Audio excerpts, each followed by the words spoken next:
नमस्कार अनि स्वागत छ मेरा सम्पूर्ण भगवान रूपी दर्शक श्रोताहरूलाई आजको यस श्रृङ्खला भनौँ, आजको यस जीवन परिवर्तन गर्ने यो नयाँ सिलसिलामा यहाँहरूलाई सम्पूर्णलाई म स्वागत गर्न चाहन्छु। आज म तपाईँहरू सामु एउटा यस्तो सन्देश लिएर आएको छु जुन यदि तपाईँको मनले सम्हाल्न सक्यो भने तपाईँको जीवनमा साँच्चै नै परिवर्तन ल्याउन सक्छ। यो सन्देश कुनै ठूलो विद्वानको होइन, बरु एउटी सामान्य महिला जेन सेन्सिरोले आफ्नै जीवनका सङ्घर्षबाट सिकेर लेखेकी पुस्तकबाट लिएको छु। पुस्तकको नाम छ यु आर ब्याडेस, अर्थात् तपाईँ एकदमै दमदार हुनुहुन्छ। अब अगाडि बढौँ है त। लेखिका राइटरले भन्नुहुन्छ पहिलो नम्बरमा आत्मविश्वास। आत्मविश्वास तपाईँको सबैभन्दा ठुलो शक्ति हो। आज हामीभित्र धेरैजनाले आफूलाई कमजोर ठान्छौँ। म त सक्दिनँ, म कहाँ यस्तो हुँ र भन्ने कुराले हाम्रो आत्मालाई बन्धनमा बाँधेको हुन्छ। तर लेखिका भन्छन् you are powerful beyond measure. तपाईँमा अकल्पनीय शक्ति छ, तर तपाईँ आफैलाई रोकिरहनु भएको छ। त्यसैले यति मात्रै बुझ्नुपर्छ, हामी जे सोच्छौँ त्यही बन्छौँ। पुराना विश्वासहरूलाई फालिदिनुहोस्। हामी धेरै पुराना सोचाइमा छौँ भने, अथवा हाम्रा धेरै पुराना सोचाइ छन्, जस्तो कि धनी हुनु पाप हो, सपना देख्नु फजुल हो, म त साधारण मान्छे हुँ। तर यी सबै दिमागमा बसेका भ्रमहरू हुन्। लेखिका भन्छन् त्यो स्टोरी जुन तपाईँले बारम्बार आफैलाई भन्नुहुन्छ त्यो तपाईँको भविष्य बन्दैछ। त्यसैले पुराना नकारात्मक कथा हटाउनुहोस्, मेटाउनुहोस्, त्यसलाई नयाँ कथा लेख्न सुरु गर्नुहोस्। म सक्छु, म योग्य छु, म सफल हुन्छु। निर्णय गर्नुहोस्, युनिभर्स तपाईँको साथमा हुन्छ। लेखिकाले एकदम अनौठो कुरा भन्छन्, जब तपाईँ दृढ निर्णय गर्नुहुन्छ युनिभर्सले तपाईँको बाटो बनाइदिन्छ।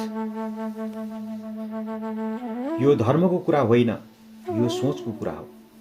यदि तपाईँ भित्रबाट पूर्ण निश्चय गर्नुहुन्छ भने सारा परिस्थिति तपाईँको पक्षमा मोडिन थाल्छ।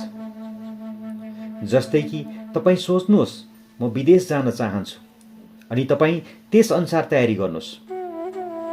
युनिभर्सले तपाईँलाई असम्भव लाग्ने मौका दिन थाल्छ। पैसालाई घृणाको होइन सम्मान गर्नुहोस्। पैसालाई घृणा होइन सम्मान गर्नुहोस्। हामी पैसालाई गलत चिज ठान्छौँ। तर पैसा नचाहिँदो हो भने के तपाईँ सामाजिक सेवा कसरी गर्न सक्नुहुन्छ? बालबच्चा पढाउन कसरी सक्नुहुन्छ?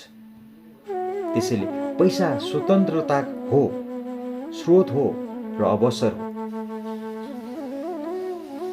पैसा कमाउन नहिचकिचाउनुहोस्, तर इमान, उद्देश्य र सेवाको बाटोबाट। डरले होइन, सपनाले अगाडि बढ्नुहोस्। हामी धेरै जसो निर्णय डरले गर्छौँ।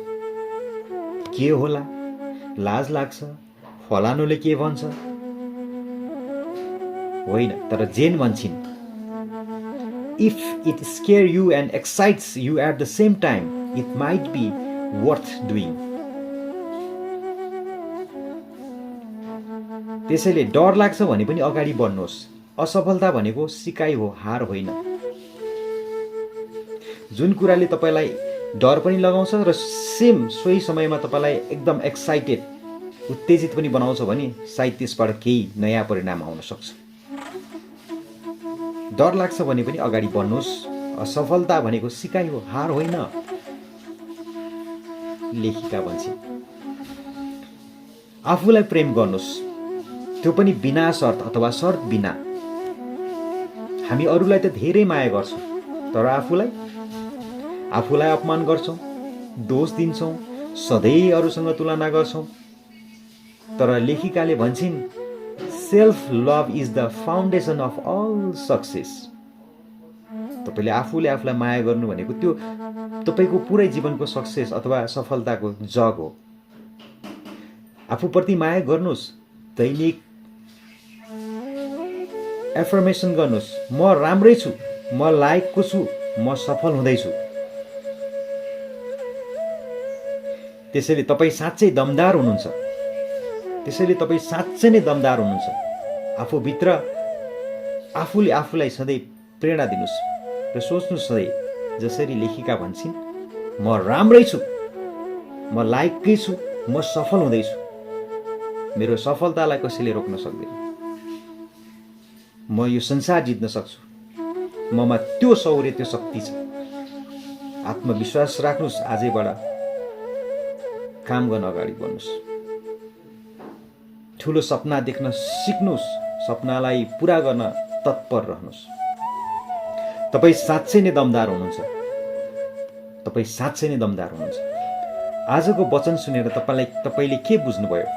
तपाईँमा अलौकिक शक्ति छ, तर तपाईँ त्यो विश्वास गर्न तयार हुनुहुन्छ कि छैन, त्यो मुख्य कुरा हो।